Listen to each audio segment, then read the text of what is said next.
Horace Mann was born on May the 4th, 1796, and died on August the 2nd, 1859. He was born on a farm in Massachusetts. He grew up in poverty with very little education. He was 13 years old when his father died, and to save his family money, he decided he would teach his sister how to read and write, saving her tuition. Sadly, he was only able to attend school for himself just a few weeks a year. Most of his time was spent on the farm. By the age 20, he was able to attend Brown University, which is in Providence, Rhode Island. He graduated top of his class. He was valedictorian at his graduation. His commencement speech was on the advancement of the human race, through which education, philanthropy, and republicanism could combine to benefit mankind. He was fortunate and able to attend law school at Litchfield, Connecticut. He was married twice. His first wife, Charlotte Messer, died shortly before their second anniversary. He was distraught and took him quite a few years before he noticed his school teacher named Mary Peabody. They were married and shortly after having 3 children.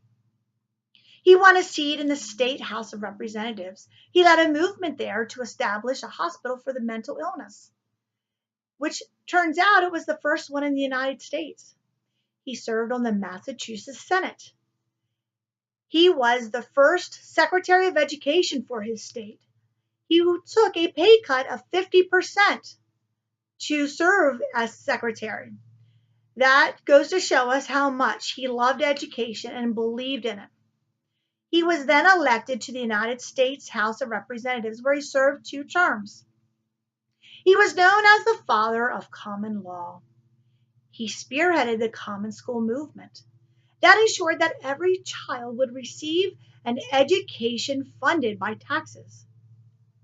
He started a bi-weekly journal, which was called the Common School Journal, which was for teachers and lectured on education to those that would listen. Normal school.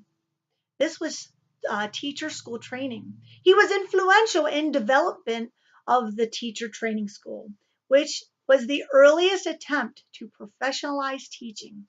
These schools were able to graduate capable teachers and eliminate the unfit. Thus, then the teachers were able to look forward to a higher pay scale. His message that he wanted everyone to know were his 6 fundamental propositions. The first one being that universal popular education, everyone needed it. Second, that it was paid for and was by interested public.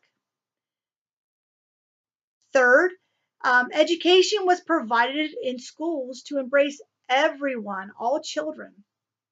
The fourth one was that should be free of religious influence, which upset a few people. The fifth, he believed that education should be taught by using belief or doctrine of a free society. And the last one is that education should be provided only by well-trained professional teachers. He was an educational reformer. He believed in the common school. The objective was to give every child a free, straight, solid pathway to walk directly from ignorance of an infant to the knowledge of primary duties of man. He believed that education should go to everyone where no one pays. It should be a free public education, and that everyone was allowed to attend. There were no restrictions. At that time, only a few people were allowed to attend. And of course, teachers definitely needed training. He has many schools named after him. I was able to count 73 of them in the United States. This is a picture where I spent 720 days of my school years were spent at this building.